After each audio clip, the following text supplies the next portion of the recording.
let's talk about the dating apps, the Tinder, the Bumble, the Hinge. I know there's ones you pay for now.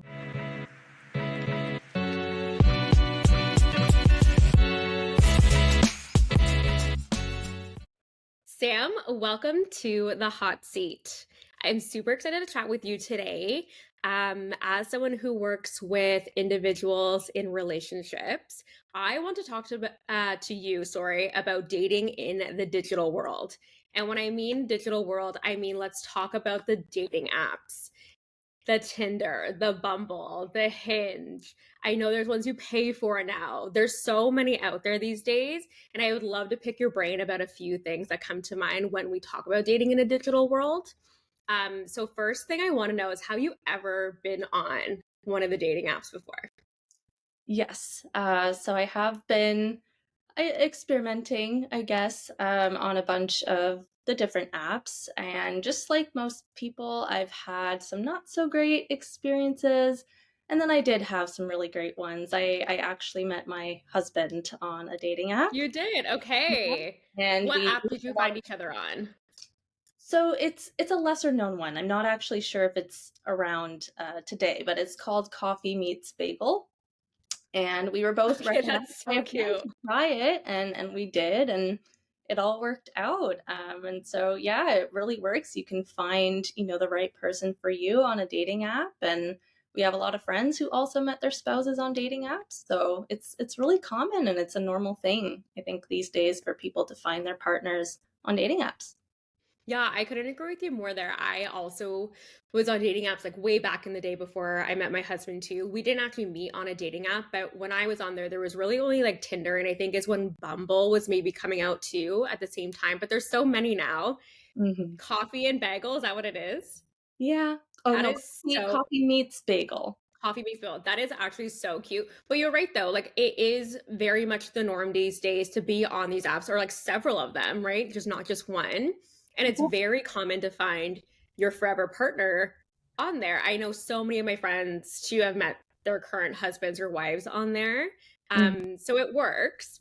But one thing I want to know from you is like, why do you think it works? Like, why do you think the rise of the dating app was how we better connect with people these days?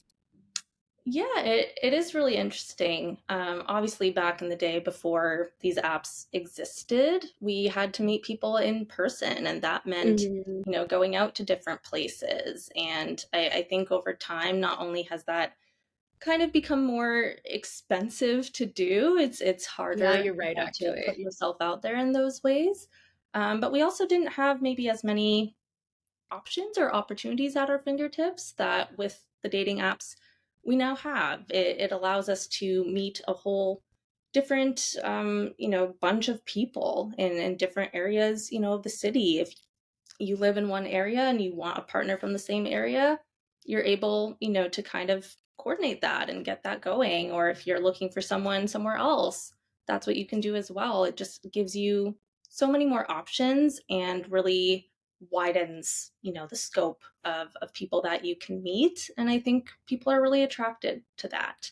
And just it's harder to, go out and meet people at bars or at clubs. It's just not something people do as much these days. And it doesn't mean it's impossible to meet someone that way.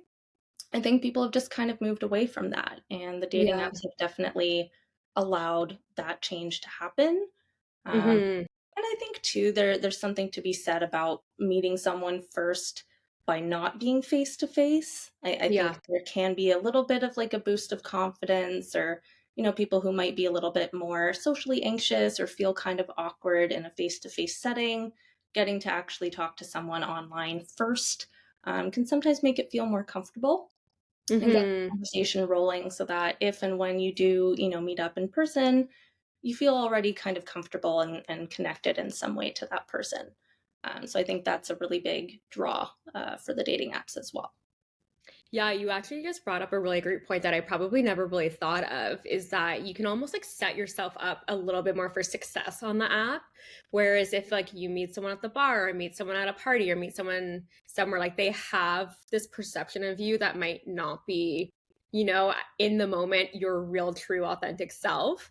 Mhm. And then if you go out with them, like what you say and what you do is exactly what they see. Whereas like on the dating apps, I guess through like communicating in a way, and now these apps are elaborate. Like I've seen my friends' apps before, like you can have like a million different photos. They tell like your goal of the relationship that you're looking for, or not at all, your favorite food, like funny quotes, like so Yeah. many things that you might not say on a first date or when you first meet up, that just set yourself up a little bit more for success, if we want to call it that, that Mhm. maybe perceives you a little bit better on an app than it would in person. That's really interesting point there.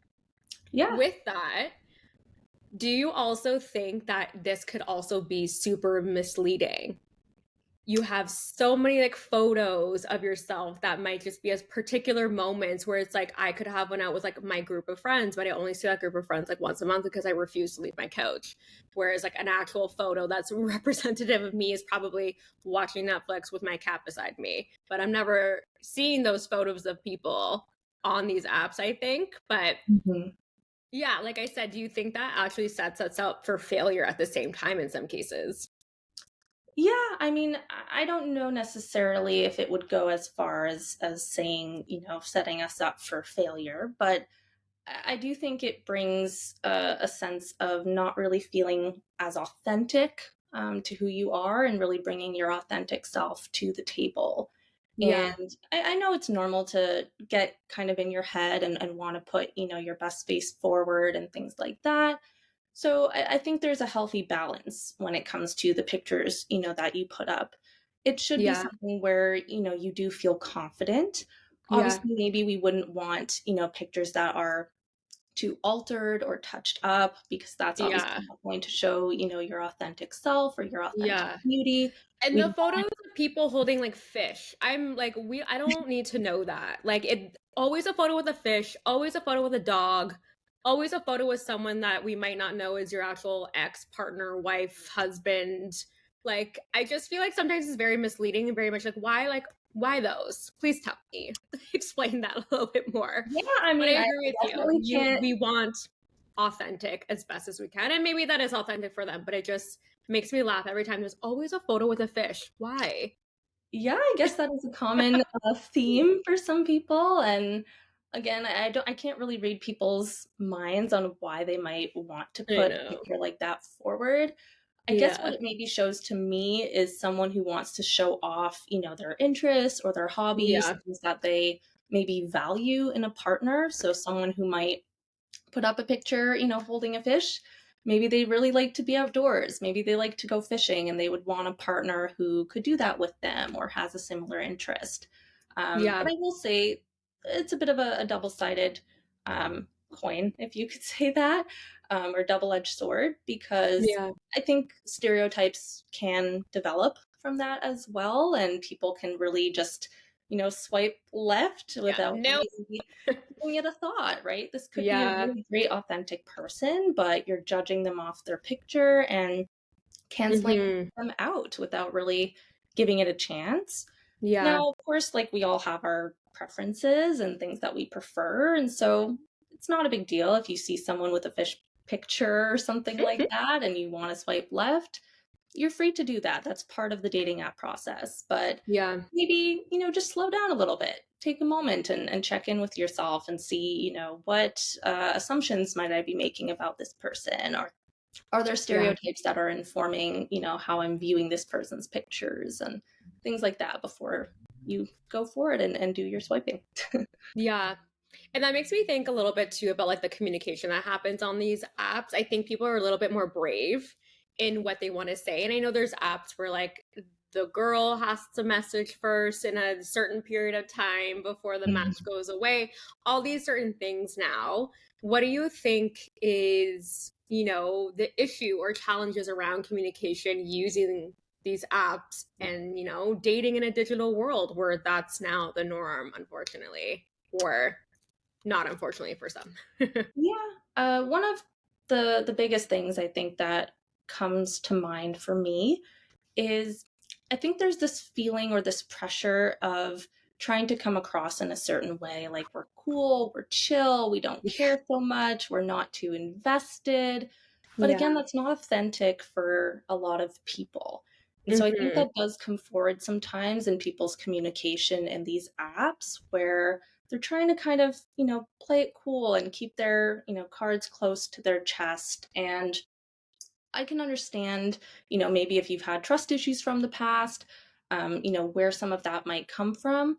But it also doesn't really allow you to sometimes fully, connect and open yourself up to people. And, something I like to say is direct communication and effective communication is the antidote to misunderstanding and misinterpretation, Yeah. which can obviously happen a lot on dating apps and just in regular life. And it can be a challenge for romantic relationships. And so I would always encourage, again, try to be your most authentic self. If you know what you want, if you want Yeah. a long term relationship and a long term partner, or if you want something more casual, if you want a friends with benefits, whatever it might be, try to Mhm. be as direct about that as possible early Yeah. on. That's usually the best way to go about it. You don't want, to waste anybody's time, and you don't want your, time to be wasted as well. And so just really being intentional, I think, with the way Yeah. that we're communicating can be really helpful for both people, for, mutually beneficial, and allow you to get more, of what you want out of the dating experience.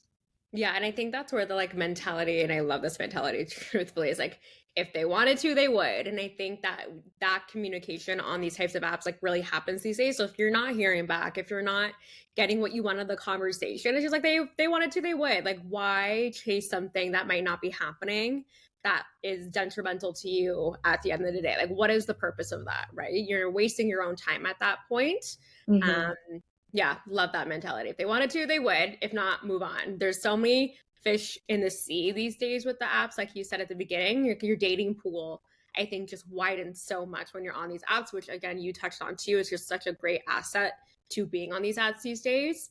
Hmm. Because if you're just like in a smaller city or whatever, you might not have these options available to you. Yeah. So yeah, I really like that. And then you touched on something too on effective communication and mindful communication as something that you would support people looking for help with relationship challenges when clients come to you in therapy for relationship challenges. What other types of advice or tools or skills or approaches do you use with them to better support them in getting to a place where they want to be? Yeah, it's a really great question. There's a bunch, honestly. So I'll kind of quickly try and go over them. The first thing that I would really explore that I think is really important is attachment styles. I Mm, know for myself, when I first started dating through the apps, I had no idea what attachment theory was, what attachment styles were, and how that might be impacting my own behavior in relationships, as well as the kinds of people that I was finding on dates and things like that. And so over the years, I've really dug into learning about my own attachment style, and it's just completely opened up my mind. And I think it's really a huge part of dating and being in relationships. And not just romantic relationships, friendships, work relationships, parent relationships. It informs all of our interpersonal relationships. And so I would really want to explore with clients their attachment style and what that might mean in terms of what they might need in a relationship, the types of partners they might be attracting that maybe aren't the best fit for them, and really understanding other people's behavior as well. Again, assumptions is a big part of that. If you have a yeah. certain attachment style, you're more prone to having certain assumptions about certain types of people or behaviors. And so, Yeah. really kind of exploring that and working through that is a big part of it. Also, it would be, I think, exploring what you might need in a relationship. So that could be like exploring your love languages, what helps you to feel loved and cared for, the things that maybe you don't value so much in a relationship or a partner, and working up, the skills and the courage to be able to communicate that effectively with a partner, and also give them that safe space to open up to you and share that with you.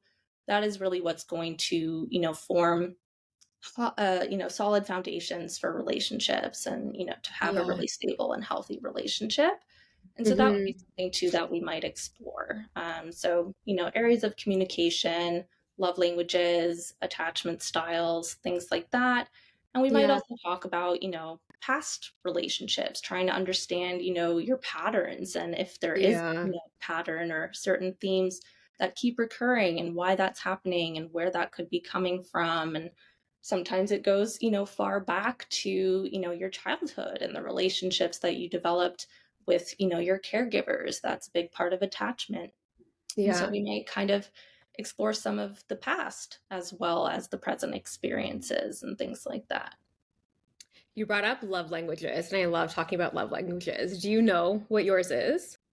Yeah, I've put a lot of thought into that. I definitely think for me, quality time Yeah, is a big that's one. mine too. Just being able to, kind of disconnect, be present with, a partner, whether it's watching Netflix together on the couch or going Yep. for a date night. That, is something that makes me feel loved and connected and cared for, with my friends. Yeah. So quality time for sure. And then I would say probably words of affirmation as well. Mm, yeah. And I know for people who have maybe more of an anxious attachment style, that's Mhm. usually a big one that comes up because they do Yeah. need to hear, that their partner loves and cares for them and appreciates them and things like that. Yeah. So that's definitely a big one for me as well. I wonder if they're going to start incorporating that into like apps or if it already exists because I think that's such an interesting thing to know about somebody. Because Hmm. like for me, if I met someone that their love language was maybe like gifting or whatever, I might be like, okay, like that's not mine. Like we don't like match up or like that's not like how I like to like show my affection or something like that. I think it's just interesting to see how these apps might progress for certain things that you learn about each other. Hmm. Um, as we move forward in a digital dating world. One last question for you, Sam. I want to know about your worst experience on one of the dating apps that you had. Hmm. Okay, let me think about that. I'm trying to go through. It's been quite a while going through the memories here. Um, I think one of my worst experiences, I was talking to a guy, I can't remember what app necessarily I met them on, but we were talking for a little bit. Nothing, I think, ever went, too deep or too serious, but I think there Yeah. was an agreement to try and meet up for a date. And so that time came around. Nothing was really talked about in terms of plans or timing, things like that. So if I remember correctly, I may have reached out, to the person to try and get some clarification on what's going on. And I believe, from what I can remember, I was kind of like canceled on at that point, where the guy Yeah. was like, "Yeah, no, can't do it," or whatever it might Yeah. be. Sorry, I'm not There, feeling well suddenly. It's like, okay. yeah, there wasn't much effort, I guess, made to make that happen again. Um, but the one thing I guess that I would classify this as being a bad experience is this guy ended up being, what's the right word? Um, I guess really trying to continue contacting me, and if they saw that I was doing something on Instagram or I was out somewhere, there were always messages about, why aren't you hanging out with me? Yeah. Why aren't you like messaging me? Things like that. And it You got to wasted a my point where, time, sir. That's yeah, why. I started to feel a bit unsafe within that Yeah. connection, and so So that strange. was ended, and I think Yeah. that was the best decision, just because I think my red flag meter was going off a little Yeah. bit, and I started to Mhm. notice some things that probably wouldn't be the healthiest. And so, yeah, I kind of disconnected from this person. I did, I think, have to block him Oh my on gosh. something, which a lot of people have those kinds of experiences, and it Yeah. is Oh, unfortunate. my AirPod just fell Um, out. but yeah, I think I did the right thing in that regard. Just being that if I think I did actually meet up with this person in person, it may not have been a very safe environment. Yeah. So I think that stands out as probably one of my more horrible dating experiences. But then you met your husband, and the Yeah. rest is history. Yep. Love it. Exactly. Hmm. Thanks, Sam.